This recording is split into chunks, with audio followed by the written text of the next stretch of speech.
Okay, I think we are live. Hello, everyone. Thanks for tuning in. This is Armenak Tokmajan from Carnegie Middle East Center in Beirut. I'm a research fellow at the center, focusing mainly on Syria.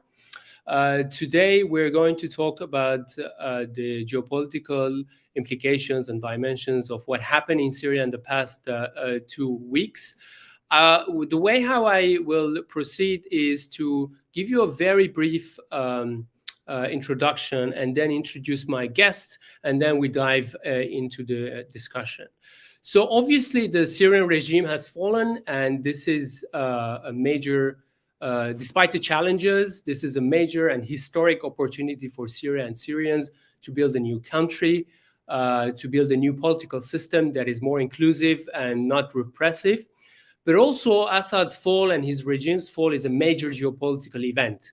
So for context, in the past 3-4 years, there was a status quo in Syria, which was largely held by external powers, especially Turkey, Russia, Iran, and the US.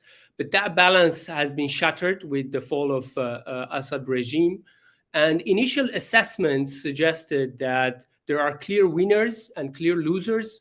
One of the obvious winners is perhaps Turkey, while Russia and Iran, who betted largely on Assad, have lost a lot. Meanwhile, the regional actors, the neighbors of Syria, there are a lot of implications on the neighbors, especially Iraq, which remains concerns about the challenges ahead. So on this, I am joined with 4 excellent colleagues to give more nuance to this initial assessment. And I will briefly introduce my guests, starting from Anna Borshevskaya. Sorry if I pronounce your surname wrongly, who is a senior fellow at Washington Institute for Near East Studies. And her work focuses on many themes, including Russia's policy towards the Middle East. We also have Eli Gerenmaya, is the senior fellow and the deputy director of the Middle East and North Africa program at the European Council of Foreign Relations. She has expertise in various matters, mostly centered on Iran. My colleague Harith Hassan is a senior fellow at Carnegie Middle East Center in Beirut. He's been doing a lot of research on various themes, primarily focused on Iraq. And my other colleague, Sinan, who is a colleague from Carnegie Europe office in Brussels. He's a senior fellow, and his work focuses on a number of issues, including Turkish foreign policy. Sinan, I would like to start the discussion with you. A lot of pundits, a lot of experts, a lot of non-experts even describe Turkey as one of the main benefactors of what happened in Syria. So my question to you is twofold, and there are a number of questions bundled into them. The first one, on a larger scheme of things, what does Assad regime's fall mean for Turkey's Syria policy, but also Turkey's regional policy in the Levant and beyond? I would like to, if possible, to shed some light on that in the first part of maybe your answer. But beyond that, at least I see some challenges still ahead of Turkey. Amongst them, the issue of PKK or the Kurdish issue in the northeast is still ongoing. So there is that challenge. Another one is that Syria might go into instability. That is still a possibility. But another challenge is that some actors in the region perceive this as maybe Turkish, quote unquote, Turkish takeover of Syria. So there are concerns. What can Turkey do to mitigate some of these concerns? So there are a lot of issues. I try to highlight some of them. Please, the floor is yours. Yes, thank you, Armenak, with pleasure, and many thanks for the invitation to what is going to be, I'm sure, a very extremely interesting exchange of views. Now, let me start with the mood in Turkey. There indeed is a jubilant mood. So what you read in the international press is by and large the mood that prevails domestically as well, that Turkey is the big winner from the fall of Assad. And fundamentally, the reason for thinking that Turkey has emerged as the big winner are threefold. The first one is that during the Assad era, even after Turkey ended its policy of regime change, so after 2015, and Turkey sided with its unnatural partners, Russia and Iran, and initiated the Astana process in order to get a semblance of stability in Syria that would avert new refugee movements. Then there was an opening to Assad. So there were attempts by the Turkish government to normalize the relationship with Damascus in order to address Turkey's core concerns that stem from basically the ongoing instability in Syria. The first one, and you've alluded to it to some extent, is the security dimension. Namely, Turkey did not want a pocket, basically in the north of the country, to be used against Turkey's security interests, given that this region is managed, dominated by an entity which has organic links to the PKK and which Turkey considers to be also a terrorist organization. So there is the security aspect, firstly. Secondly, there was the refugee aspect. So in other words, there was an intention to start to talk to Assad so that a more favorable environment could be created in order to incentivize, and here I want to underline the word incentivize, of the Syrian refugees currently in Turkey. Because there was never really seriously, despite calls by perhaps some domestic actors, but at the level of the policy, there was never really a consideration of forcibly removing these people and sending back to Syria, unlike what Trump may be doing in the US when it comes to power. Let's see. But that was never the case. That was never seriously contemplated. So the question was to create the right conditions for them to willingly want to go back to Syria. But unfortunately, neither on the security dimension nor on the refugee dimension, the talks with Assad proved to be essentially futile.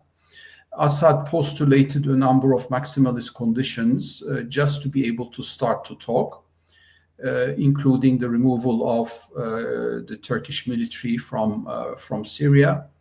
That there was actually no possibility for the Turkish government to address its core expectations.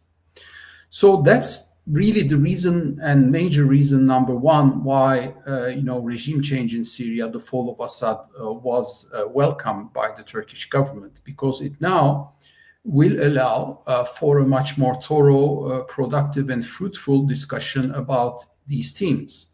The security theme linked to the territorial integrity of Syria, which Turkey attaches great importance to, but also the creation of conditions that would, over time, allow for a larger number of Syrian refugees to move back to Syria.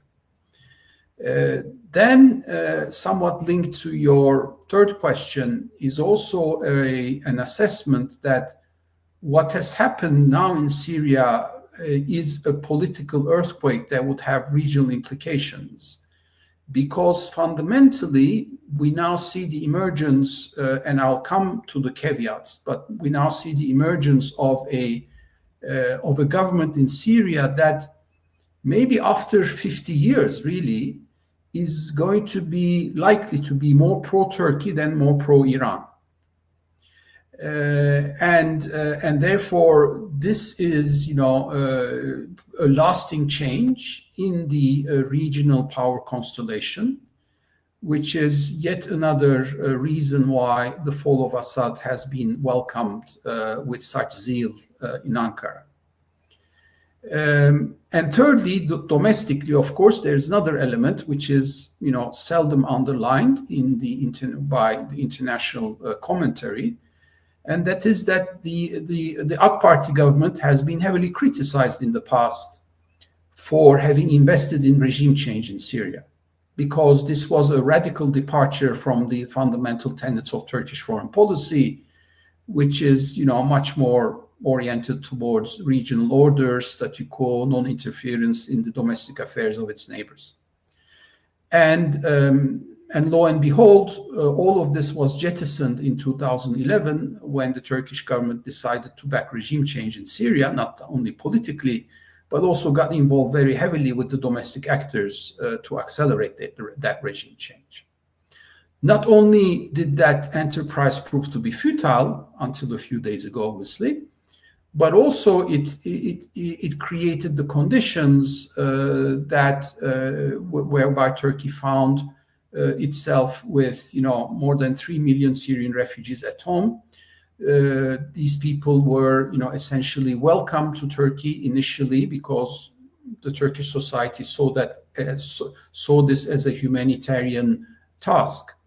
And there were no big major questions asked. But over time, and especially as the economic downturn has happened, the issue of Syrian refugees became also a political problem in Turkey, and that has also led to somewhat the cannibalization of the government vote during the elections, the national elections, but also the local elections.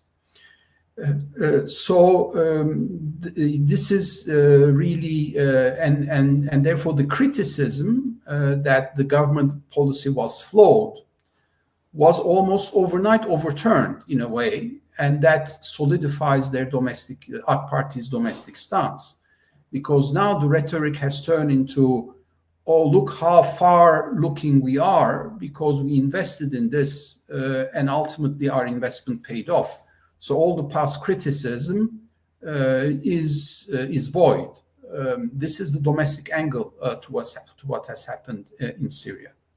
Now, having said all of this, and I know I have only a few minutes remaining, I still want to underline a degree of realism in all of this, because there are many caveats associated to these quote-unquote big wins. And the major caveat, of course, is the consolidation of political stability in Syria. Because I don't think that anybody at this point can actually rule out the more detrimental scenario of Syria one more time becoming, subject to internal strife, another failed state in Turkey's neighborhood. So, therefore, going forward, the Turkish government, its diplomacy, its economic institutions will have a big role to play. They will almost own, quote unquote, the problem of Syria. That is the mood.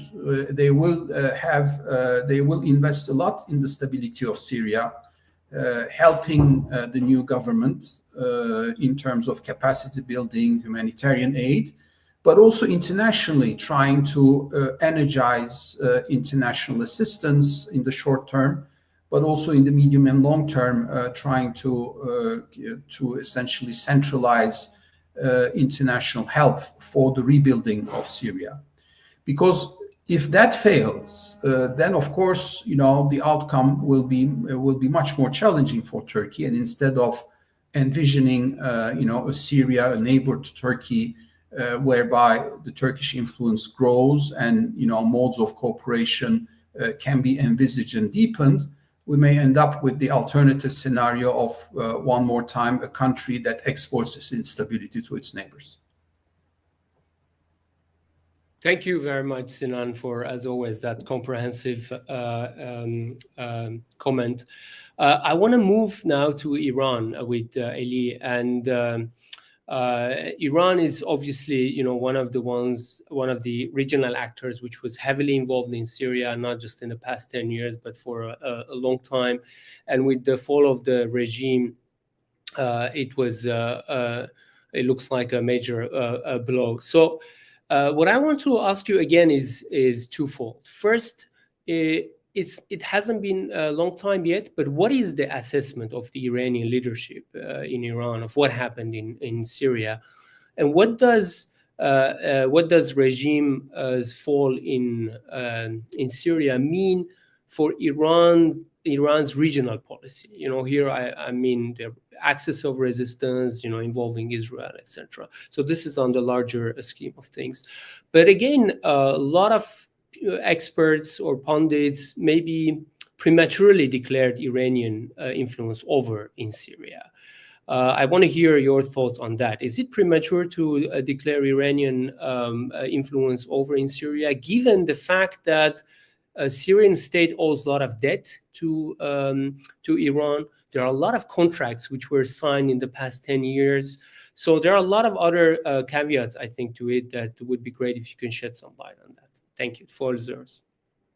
Thank you so much, and good day to everyone. Thanks for joining in, and thank you for inviting me to this discussion. So let me try and answer your questions in a slightly different order.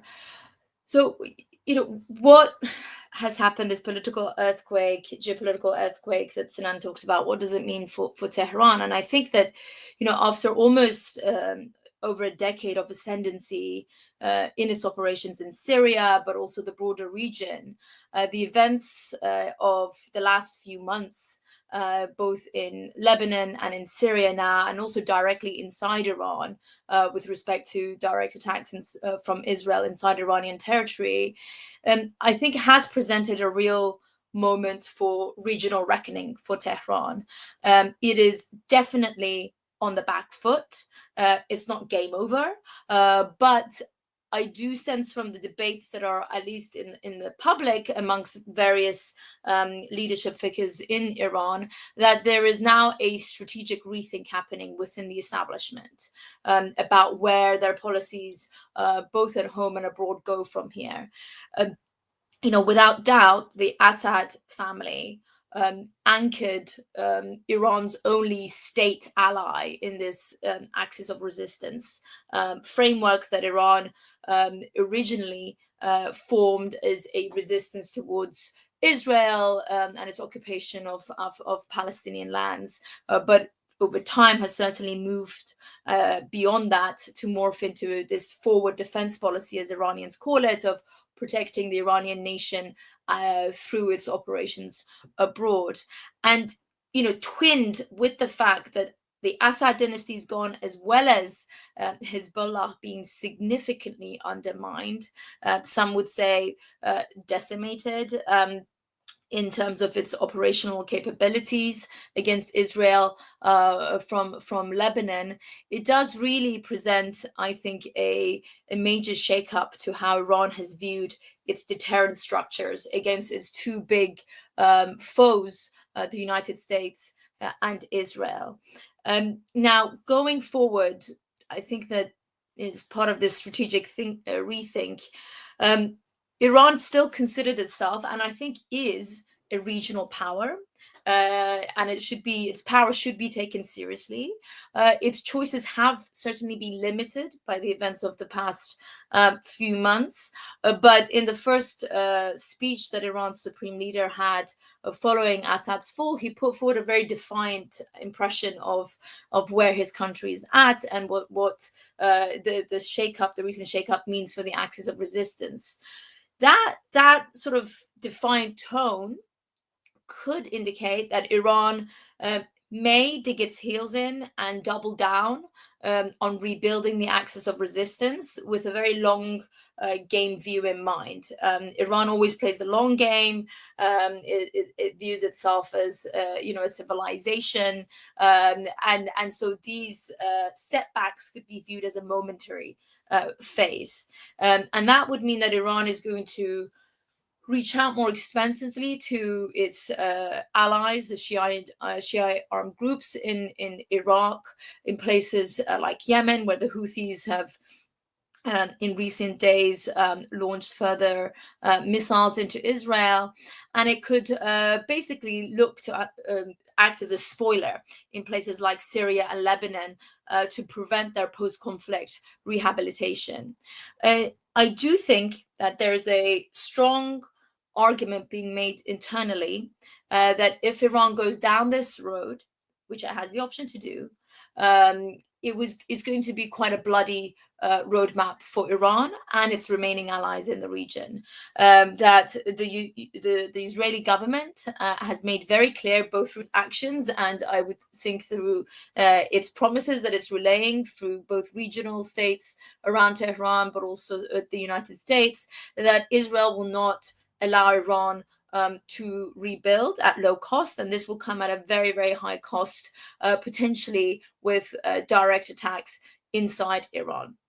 So what is the alternate? And obviously there's many choices in between these, but I think the other end of the spectrum, realistic alternative for Iran, is that it could conclude that the axis of resistance has for now served its time and is no longer capable of deterring attacks inside Iran as part of this forward defense policy, that its ideological roots of essentially carrying the Palestinian cause may sit there in the backdrop, but that it's no longer a project that Iran should invest huge amounts of financial resources and blood, frankly, into in terms of IRGC personnel that have really taken a hit in recent years in terms of their operations.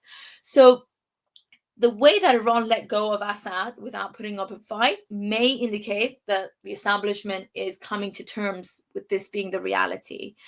And, I think that if Iran decides to take this pathways, what we're going to see is that they're going to much more heavily invest in their conventional weaponry, especially their missiles, drones, their naval capabilities to deter Israel and the United States. So essentially what, some people would term is that Iran is going to go from having, the Qasem Soleimanis and the Qanis of this establishment being the leading figures of their foreign policy to having folks like Hajizadeh, who's the head of Iran's aerospace industry. So this is another thinking that is really taking shape in Tehran. But I think worryingly, the more that the rhetoric of direct conflict with Israel increases, as we have seen even in the past week with reports that the Netanyahu government is trying to pull the strings with the Trump administration to greenlight what they call preemptive strikes against Iranian nuclear facilities. I think the more that we are looking at this being a reality, the more Iran will also look as part of stepping away from the axis of resistance to expanding also its nuclear program and enhancing its capabilities, at least, of weaponizing the program at short notice. And so, if we are in this realm that Netanyahu wants to change the balance of power, as he said in the region, Iran will look to also change the balance of power on its side as a consequences of the defeats that its axis of resistance have had in recent months. Let me just end with two quick points.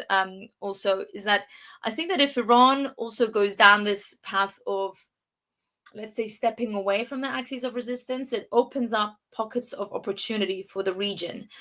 In Lebanon, Hezbollah may take a more, let's say, conciliatory stance towards the formation of a new government, power sharing, potentially not completely limiting, but at least reducing its military operations in Lebanon. In places like Syria, if Iran decides to take that second pathway I've said, I think Iran will look at establishing ties to the new ruling system in Syria, the same way that it has done in Afghanistan with the Taliban.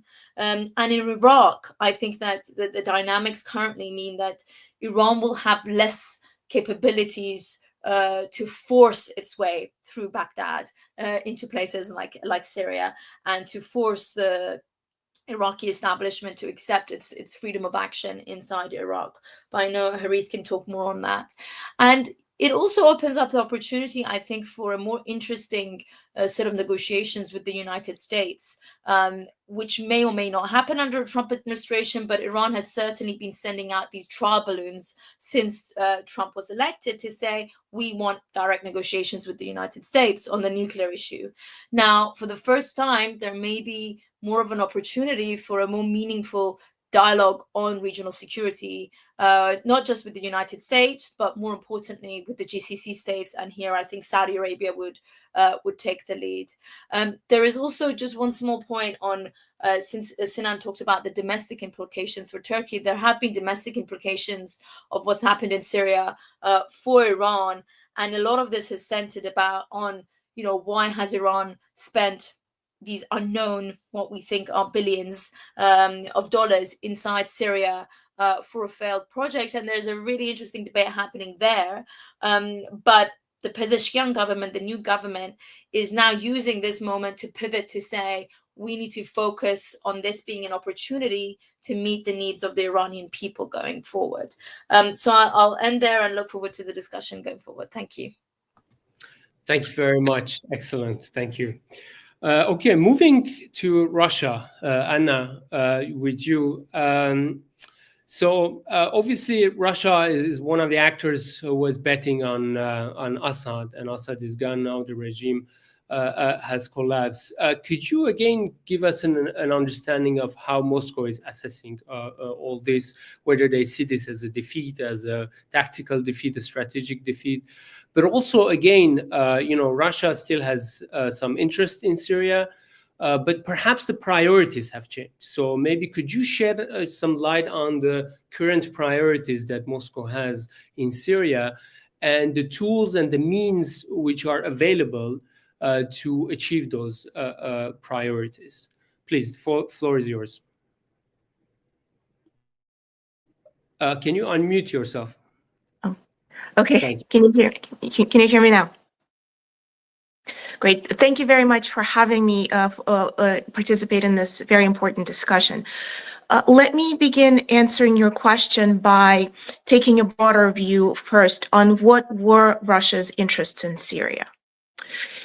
In short, they were twofold. First, Russia was looking to position itself in opposition to the United States and more broadly, the liberal US-led global order. In other words, Syria for Russia was never really about Assad, nor really about even Syria, but it was really more about the United States and really the West at large. It was about ultimately looking to change the world, changing the post-World War II system that the United States had put in place, and with an eye towards renegotiating the European security architecture. So Syria for Russia was never about Syria. And second, Russia was not, of course, interested in genuine peace and stability in Syria to achieve these goals. Rather, what Russia was interested in doing was to secure its own interest in the country. Again, with an eye towards opposing the West, preventing the West from toppling yet another dictator. And this is the context that frames Russia's support of Assad. So certainly Russia did bank on Assad even before 2015 when they had gone in militarily. They had really began supporting him from the very beginning in 2011 when protests broke out in Syria on the heels of the Arab Spring. But this bigger picture that tells you what Russia really wanted shows you that this was never really about Syria or Assad, and to that end, of course, Russia needed a regime that would ensure its interests. At the time, that of course was the Assad regime.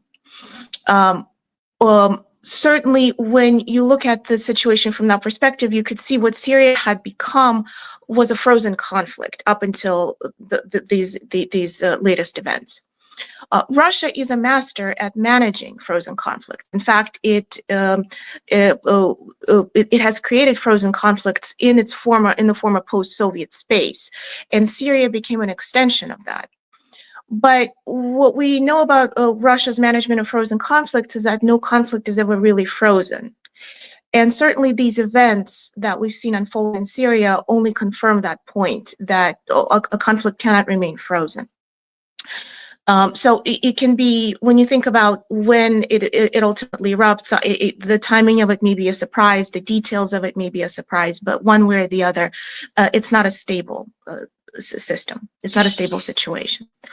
And so let me with that, I mean, I think first, I think this bigger picture helps frame and lead to really answering the question that you posed, and that is, what is Russia trying to do? What is happening in Russia right now? And first, let me start by saying that, of course, this is a major setback for Russia. It's embarrassing. It's a loss to Putin's prestige. Putin had said in 2015 that he would prop up Assad. At the time, Western officials were saying, Assad must go, Assad must go. Putin said very little, but said Assad stays, and Assad stays, and Assad stayed. But I would describe this more as a tactical defeat rather than a strategic defeat. Because again, when we go back to what are Russia's interests, what does Russia really want? Russia wants to have influence in Syria, and by extension, use that as a power projection tool for influence for the rest of the region. Syria's location has always been pivotal. That is the reason why historically, for centuries, Russia's rulers sought military access on the Eastern Mediterranean. Putin is only the last person in the long line of Russian rulers who attempted to establish that position. Russia still has a presence and influence in Syria. It is certainly on the back foot, but it's not out of Syria. And really the question is it going to be possible to dislodge Russia completely out of Syria? Because that in and of itself would present a much deeper defeat for Russia. But as of now, what we can tell is that Russia is drawing down its military presence, but is not completely leaving its military bases in Syria. That's one. So Russia's military presence is reduced, but still in place. And two, Russia retains diplomatic influence in the post-Assad process, post-Assad Syria. For one thing, that is because Russia is a permanent member of the UN Security Council and is a signatory to the only document, the international document that we have in place that outlines a process for a transition of power in Syria post-Assad, and that is UN Resolution 2254. So again, militarily and diplomatically, Russia still has a say in Syria's future, even as it is on the back foot for sure. And second, there's also the issue of Russia's broader Middle East influence. What's happening inside Russia right now is you can see, especially the far right voices are talking about how embarrassing this situation is for Russia. That something needs to be done. Putin, for his part, has downplayed this issue. He has spoken just, I believe, earlier today, where he said he plans to talk to Assad. And that it's really that Russia has met, quote unquote, all its goals in Syria. What that tells us is, of course, he's trying to put a positive spin on what happened. But at the same time, he's not entirely wrong either. Russia has achieved a number of these goals, and that included not only establishing a foothold in this country, but really using it to spread influence throughout the region.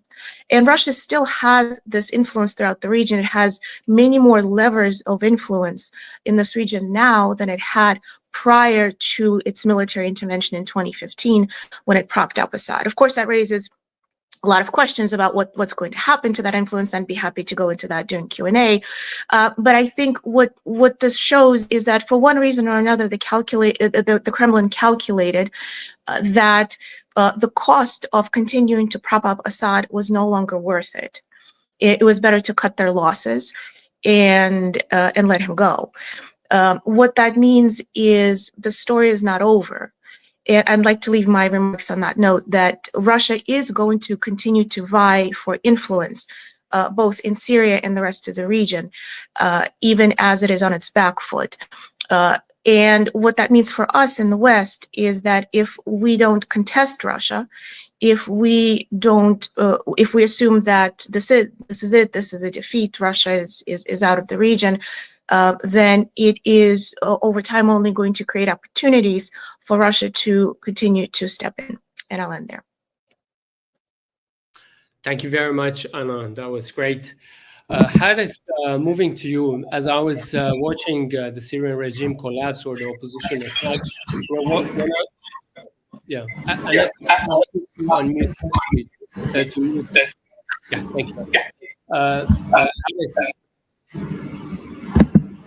thank you. Anyways, so I was watching Iraqi actors being very concerned about what's happening in Syria.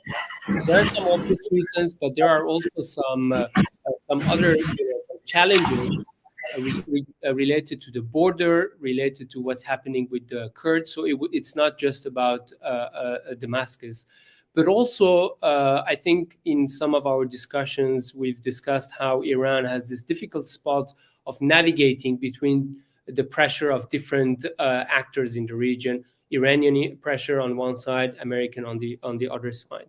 So can you shed some light on the Iraqi perspective, specifically highlighting some of the challenges and the implications, because Iraq is a neighboring country, so there are a lot of implications, direct implications on Iraq. Please, the floor is yours. Thank you, Armenak. Yes, as you said, unlike Russia, Iran, or Turkey, for Iraq, these events in Syria could have consequences for the stability of the country.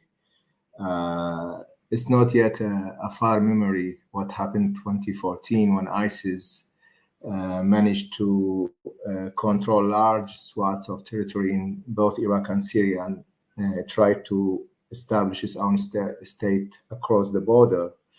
So, as you mentioned, there are a lot of fears and concerns in Iraq.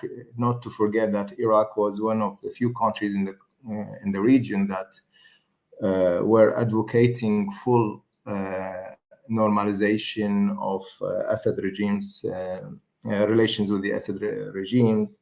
The current Prime Minister Mohammed Shia al-Sudani visited Damascus a few months after assuming his office. So in terms of reactions, I could say that the Iraqi position shifted from rejection,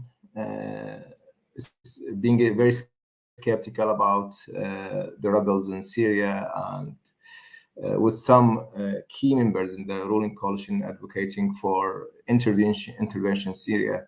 That position has shifted quickly, along with the rapid changes in Syria, into trying to adapt to the new reality and also to monitor what happens in Syria very closely.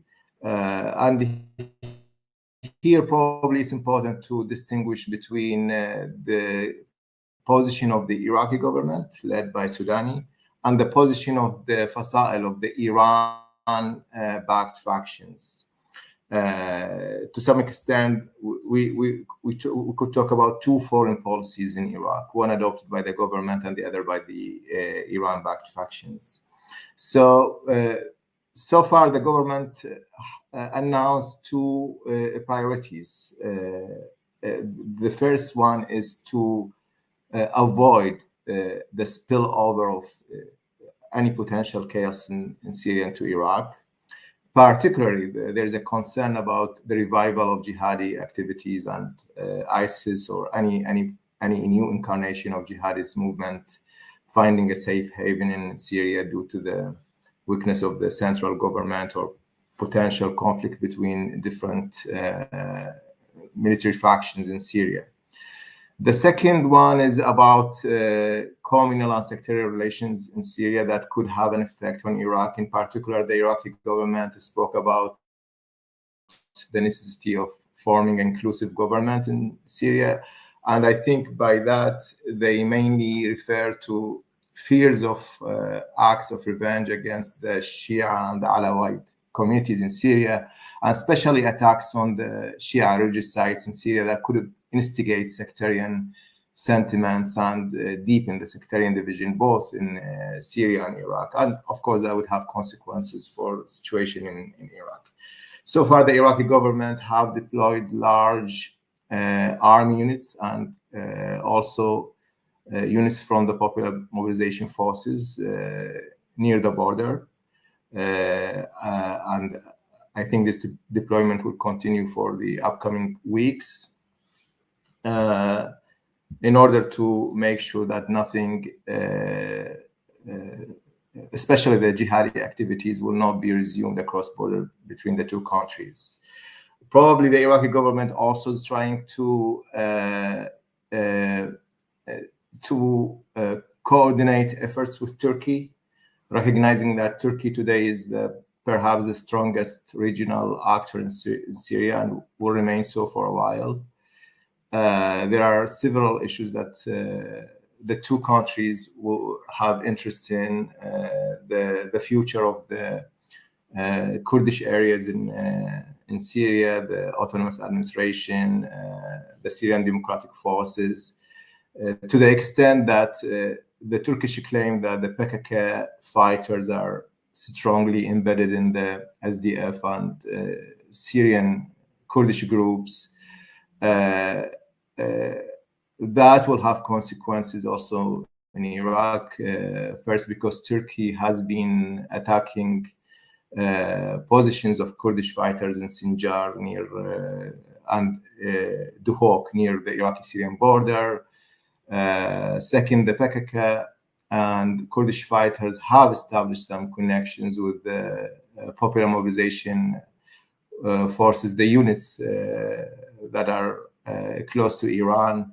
And this coordination could be resumed in case the Iranians decided that they have to play the game of competing with Turkey in Syria.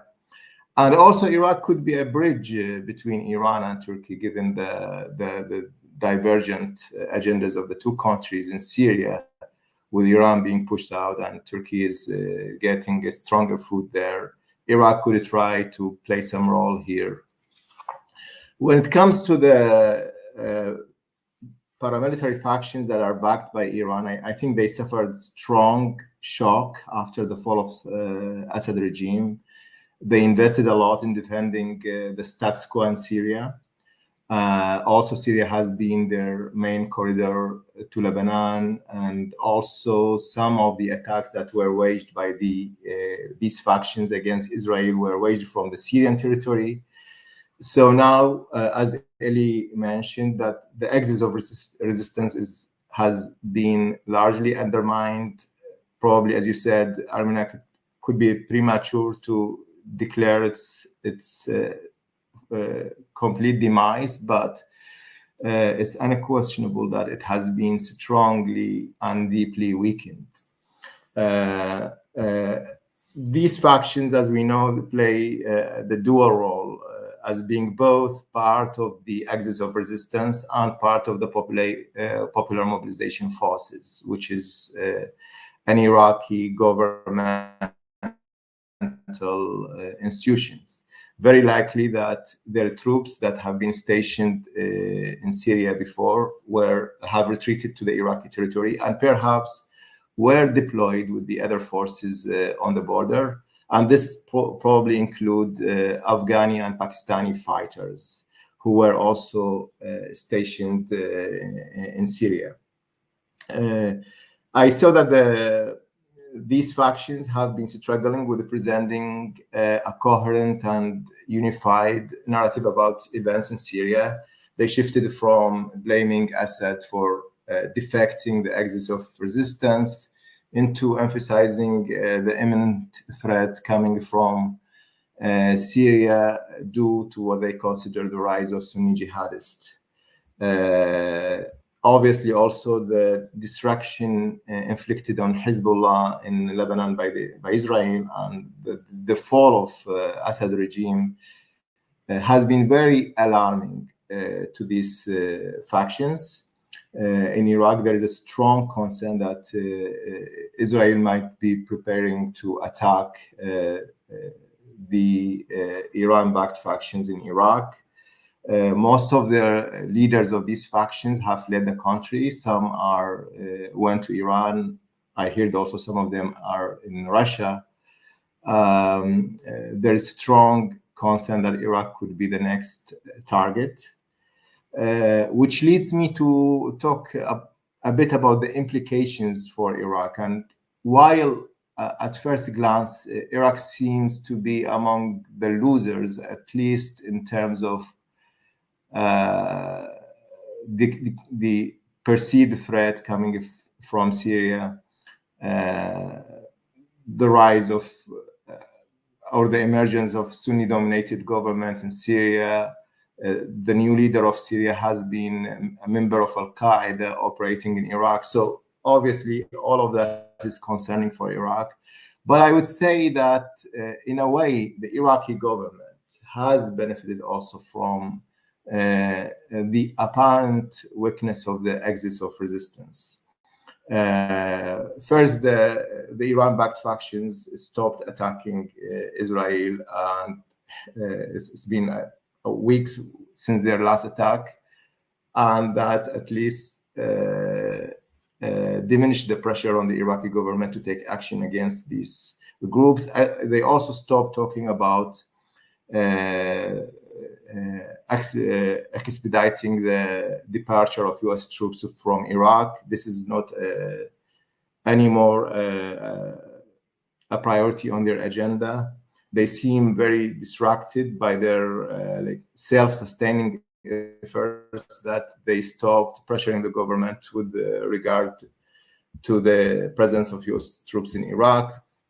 Also, the Prime Minister Sudani now has more freedom in shaping the Iraqi foreign policy. On the one hand, he has been trying to repair relations with the United States, especially in preparation for Trump's administration.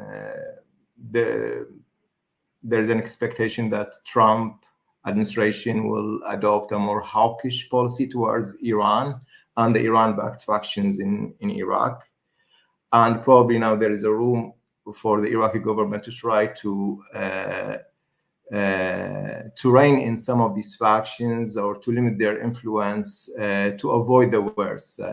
I've been hearing about potential sanctions against Iraq for its involvement in Iranian oil smuggling, also for the influence of the Iranian Revolutionary Guards, whether it's direct or through these groups that have been that managed to embed themselves in the Iraqi economic and military structure. So probably there is a room for the Iraqi government to take some actions prior to Trump taking office. On the other hand, Iraq is trying also to expand collaboration with other Arab countries. Sudani visited Jordan and Saudi Arabia just recently. And probably Iraq will be part of a regional initiative that is being developed regarding the situation in Syria. Of course, Iran, as Eli mentioned, given that probably Iraq is now, its influence in Iraq is the last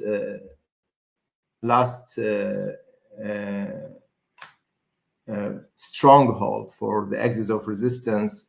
So Iran might try to strongly defend that influence, but as we see that the balance of power has shifted a lot, and the Iraqi government gain more freedom to be able to resist some of the pressure coming from Tehran. Obviously, for countries like Saudi Arabia, United Arab Emirates, and other countries that are concerned from the emergence of an Islamist regime in Syria, Iraq could be also a key partner due to its long border with Syria and strong trans-border ties between the two countries.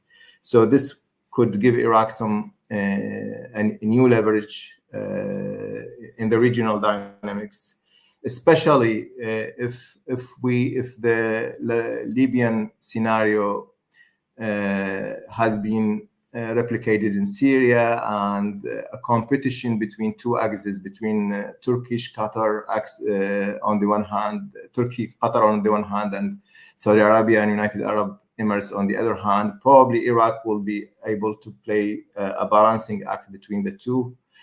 Also for the Syrian government, appeasing Iraqi fears, securing border with Iraq is key to stabilize Syria itself. And there were some positive messages coming from Ahmed Bashar recently. Iraq could also be a supplier of cheap oil for Turkey. In the future, Iraqi market could become a potential important market for Syrian products. So what I think is these events in Syria, and I will conclude here, have given the Iraqi government some opportunity to play a regional role beyond the agenda set by the axis of resistance and Iran, which could help the Iraqi government strengthen its both external and internal position. And I will stop here. Thank you, Harith. I will have one question each, and I would appreciate if I mean I have a lot of questions after this discussion, but we have 10 minutes, and with the power granted to me as a moderator, I will extend that just a little bit. But at this time, I want to reverse and maybe start with you, Harith. One of the main discussions in the Middle East, and also participating in some conferences, especially in the Gulf, you see that discussion is very much dominated by geo-economic, not necessarily geostrategic priorities. And we hear about all about these corridors and connectivity in the region. I'm wondering how a regime which was heavily sanctioned, almost no cooperation with anyone, a lot of connectivity projects bypassing the regime. How do you see this changing, particularly from the Iraqi perspective, because there was a lot of cooperation with Turkey and the Gulf, but now it seems that there could be potentially an access to the Mediterranean as well. Access for whom? Essentially for Iraqis. For instance, there was this the connectivity project with Iraq and Turkey going all the way to Europe. How does the change in the situation in Syria, would that affect that positively? Because the gist of my question is that when we talk about geopolitics, it's not just about politics and threats as well, but there are also economic opportunities there. Absolutely. For what I think is that in the foreseeable future, political calculations will prevail over any other calculations over the economic, because we're talking about power vacuum, consolidation of power, a new state emerging in Syria with a different perspective about its own identity, about its own enemies and friends. So that we're having a clear vision about how to address economic connectivity. Iraq recently has been of developing different connectivities.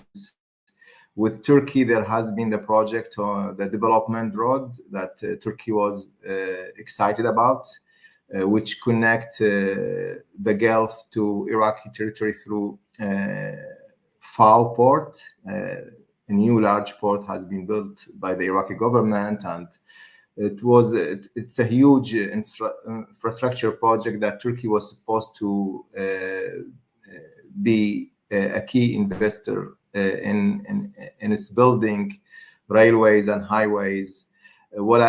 My assumption now is that this will be put on hold due to the rise of security and geopolitical concerns and tensions, and probably due to Turkey shifting its focus to Syria, trying to to consolidate its influence within Syria. With Iran, there has been attempts to connect the two countries further through railways in the southern Iraq, and there were all those talks about Iran trying to reach the Mediterranean through Iraqi territory. I think this also will stop, especially given the retreat of the Iraqi factions that have been playing a role in securing that corridor. So my conclusion here is that I think geopolitical calculations will prevail in the foreseeable future before the development of any new geo-economic agenda. Thank you, Harith. Coming to you, Anna, as you were speaking and explaining Russia's priorities in the Middle East, one question came to my mind. What do you think, in the light of also the conflict in Ukraine, do you see Russia now retreating for now a little bit and prioritizing other strategic goals, or we might see Russia trying to find new avenues to project power in the Middle East? It was noteworthy that a lot of the equipment from the Hmeimim airport in Syria was moved to Libya, for instance. Also, in the meantime, the relations with the Gulf has strengthened a lot in the past couple of years. So is it retreat or repositioning? Yeah, I think the short answer, it's not a retreat. I think it's more of a repositioning. I think we can expect Russia to actually harden its position on Ukraine. And that is because, again, what happened was hugely embarrassing for Putin. And in situations like that, he often tends to look for ways to escalate more. And so I think a more likely scenario is that there's simply, we're already seeing Russia doing more in Ukraine in terms of attacking its energy infrastructure along with civilians.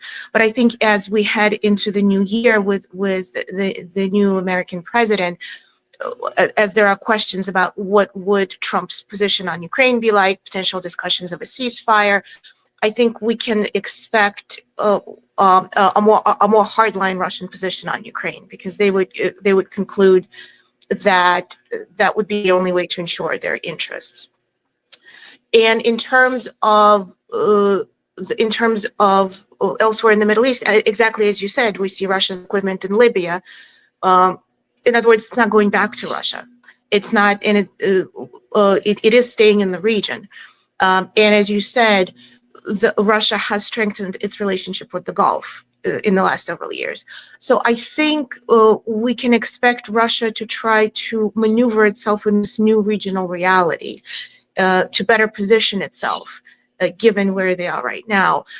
So it is much more of a repositioning. Of course, we're also going to expect Russia to continue talks with HTS in Syria, in order to ensure that the new government, whatever it might look like, is going to ensure Russia's interests. There's already talk about potentially removing HTS from Russia's terrorist list. And Russia's rhetoric about HTS has completely changed, like a light was flipped. They no longer refer to anti-Assad rebels as terrorists. So that in and of itself is an indicator of what Russia is trying to do. And HTS, for its part, frankly, for just a very practical standpoint, has a reason to want to work with Russia, because Russia has no qualms granting legitimacy to any group that ensures its interests. Again, it's not about security for Russia. It's not about peace. For the West, it is about peace and security, and therefore there's hesitation to remove HTS from designation of a terrorist list. But Russia has no such qualms. They certainly have moved in that direction with the Taliban in Afghanistan. And so I think, to sum it up, I think we can expect Russia, again, to sum up, to harden its position on Ukraine, and B, maneuver itself differently in this new regional reality in the Middle East towards ensuring its interests. Thank you very much for that answer. Moving to Iran, Ali, when you were describing the pathways, I took note of that. It was quite interesting how you described how policy might change in Tehran. In that context, I wanted to ask something particularly about IRGC, because Soleimani played a major role in this whole axis of resistance in Syria and etc. And I was wondering if what happened in Syria after what happened in Lebanon, was this also a setback for IRGC, and maybe some actors in Iran might have an upper hand in strategizing and building the strategy of Iran in the region and in general? Or IRGC is still holding a lot of sway and power in building Iran's regional strategy? What's your take? Yeah, sure. I mean, I don't think there's any question that what's happened to both Hezbollah and now to Assad has been a setback to the thinking amongst some factions within the IRGC that this forward defense policy was going to be the ultimate deterrence response to Israel. And as I mentioned, now we see greater gravitas being given to other leadership figures within the IRGC, like Haji Zadeh, but others also amongst them, including also looking at what the new executive branch of Pezeshkian might be able to achieve through a political track. So I still think that the IRGC holds the biggest share of the power pie inside of the leadership. But Iran's supreme leader, I think, is, as I said, now opening up space for a strategic rethink of how Iran essentially protects its national security interests. And there are some that are arguing, I think quite in a clever way to get the supreme leader's attention, that look, the project of Soleimani was a product of its time. It was a product of 2014, 2015, when Iran was facing the imminent downfall of Syria to what they say were terrorist groups, to particularly ISIS, to Daesh at its peak in 2015. And the project of Soleimani was to use the axis of resistance as an umbrella in both Iraq and Syria to protect the Iranian homeland from fundamentalist Islamist groups. And that project has now been accomplished. And now, in order to deter Israeli attacks inside Iran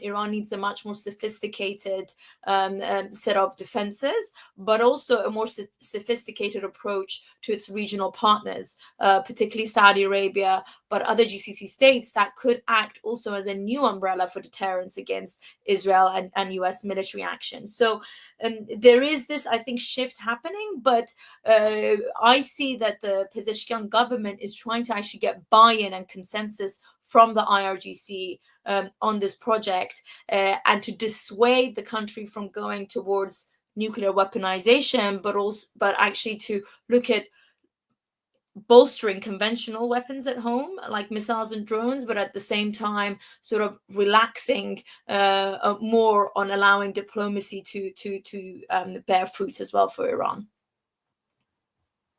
Very interesting. Sinan, I have many questions. Again, it was an excellent intervention, but I have one, I picked one. Is there still need for Astana format or some sort of a multilateral format to manage the situation in Syria? Or Turkey could manage on its own, or few allies like Qatar? Or in other words, does Turkey still need Iran and Russia and Arab actors maybe to manage the situation in Syria or not? I think one mistake that Turkey could make going forward is to believe that it can be the only victor in Syria.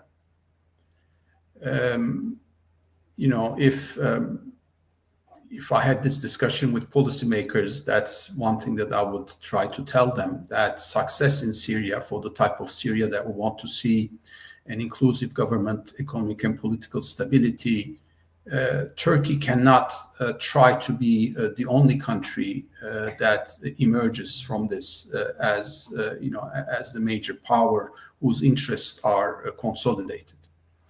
There needs to be a much more multilateral game. There needs to be buy-in from a range of other external actors. These may be different and are likely to be different than Russia and Iran. I don't see, a whole lot of contributions that these countries can make, But the partners, new partners will be needed for this. Of course, to some extent the US, but primarily Europeans and also the Gulf countries. Already, I think Qatar is pretty much on board with what Turkey wants to do. There, the issue will be about whether there will be buy-in from UAE and Saudi, given the nature of HTS essentially.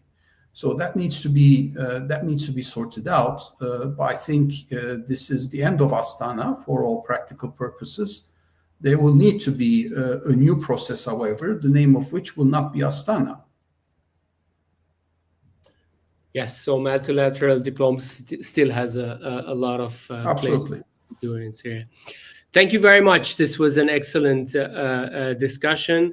Thank you, everyone, for tuning in, and thanks for those who will be watching us later.